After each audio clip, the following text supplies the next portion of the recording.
It was a crisp autumn afternoon, the kind where the sun filters through the golden leaves, casting a warm glow over everything. I decided to take a walk in the park to clear my head. Life had been hectic lately.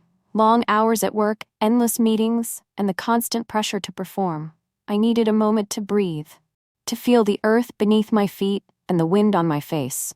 I threw on my favorite hoodie, laced up my sneakers, and headed out. The park was quiet, just the way I liked it.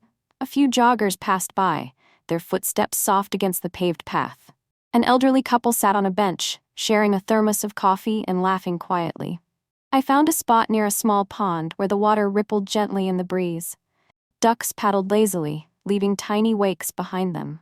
I sat down on the grass, closed my eyes, and let the sounds of nature wash over me. The rustling leaves, the distant chirping of birds, the faint hum of the city beyond the trees. But the peace didn't last long. I heard footsteps approaching, heavy and deliberate. I opened my eyes to see two police officers standing over me. One was tall, with a stern expression, his arms crossed over his chest. The other was shorter, his hand resting on his belt, his eyes scanning me with a look I knew all too well. My heart sank. I knew this routine. I'd lived it before. "Ma'am, can we see some ID?"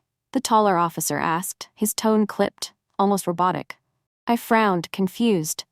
"Why? I'm just sitting here." "We've had reports of suspicious activity in the area," the shorter officer chimed in, his eyes narrowing as they lingered on me. "We need to verify your identity." Suspicious activity? I was a black woman sitting in a park minding my own business. The weight of their stares made my chest tighten. I'd been through this before, being stopped, questioned, treated like a criminal for no reason other than the color of my skin. But this time, something in me snapped. I wasn't going to let them make me feel small. Not again. I took a deep breath, trying to keep my voice steady. "I'm not doing anything wrong. I'm just enjoying the park." The taller officer stepped closer, his voice hardening. "Ma'am, we're not asking. Show us your ID, or we'll have to take you in." My hands trembled as I reached into my pocket, but I wasn't pulling out my driver's license. I pulled out my CIA badge, holding it up so they could see it clearly. The gold emblem caught the sunlight, and for a moment, everything went still. The officers froze. Their eyes widened, and the shorter one actually took a step back. The taller one stammered, You're with the CIA?" I nodded, my voice firm now. "Yes, and I'd like to know why I'm being harassed for sitting in a public park." The shift in their demeanor was immediate. The taller officer's face turned red, and he started fumbling over his words. We didn't realize. I'm sorry, ma'am. We were just doing our job." "Your job?" I shot back, my voice rising. "Your job is to protect and serve, not to profile and intimidate. Do you treat everyone like this, or just people who look like me?" They didn't have an answer. The shorter officer looked at the ground, avoiding my gaze. The taller one muttered another apology before they both quickly walked away, their earlier confidence completely shattered. I sat back down, my hands still shaking. The encounter had left me drained, a mix of anger and sadness swirling inside me. I thought about all the times I'd been stopped, questioned, or followed, simply for existing in a space where some people thought I didn't belong. This time, I had a badge to protect me. But what about everyone else who didn't? What about the countless people who face this kind of treatment every day, with no way to fight back? I stayed by the pond for a while longer, watching the water ripple.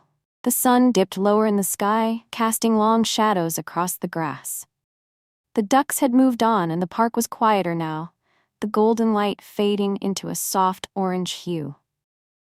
Eventually, I got up and started walking home, my mind racing. The badge had given me power in that moment, but it didn't erase the pain of being treated like a threat just for being who I was. It didn't erase the years of microaggressions, the sideways glances, the assumptions people made about me before I even opened my mouth. It didn't erase the fear I felt every time I saw flashing lights in my rearview mirror or heard footsteps behind me on a quiet street. As I walked, I made a promise to myself. I would use my position to speak up, to fight for those who didn't have a badge to shield them. I would use my voice to challenge the systems that allowed this kind of treatment to continue. Because no one should have to prove their worth just to exist in peace. No one should have to carry the weight of someone else's prejudice. When I got home, I sat at my desk and stared at my badge for a long time. It was a symbol of authority, yes, but it was also a reminder of the responsibility I carried. I wasn't just working for the CIA, I was working for justice, for equality, for a world where no one had to feel the way I did in that park. That night, I wrote an email to my supervisor, suggesting a community outreach program to build trust between law enforcement and marginalized communities.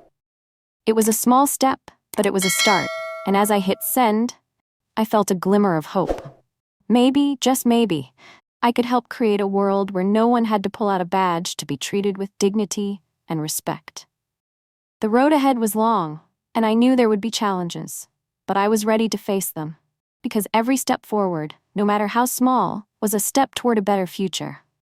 And that was worth fighting for. Hey everyone, if this story moved you, if it made you think, or if it reminded you why we need to keep having these conversations, please take a moment to like this video. It really helps spread awareness. I'd love to hear your thoughts, so drop a comment below. Have you ever witnessed or experienced something like this? Let's talk about it. And if you believe stories like this deserve to be told, make sure to subscribe to the channel. We're here to share real, powerful stories that need to be heard. Lastly, share this with your friends and family. The more people who see this, the more we can bring awareness and change. Thank you for watching and being part of this journey. Let's keep pushing forward, together.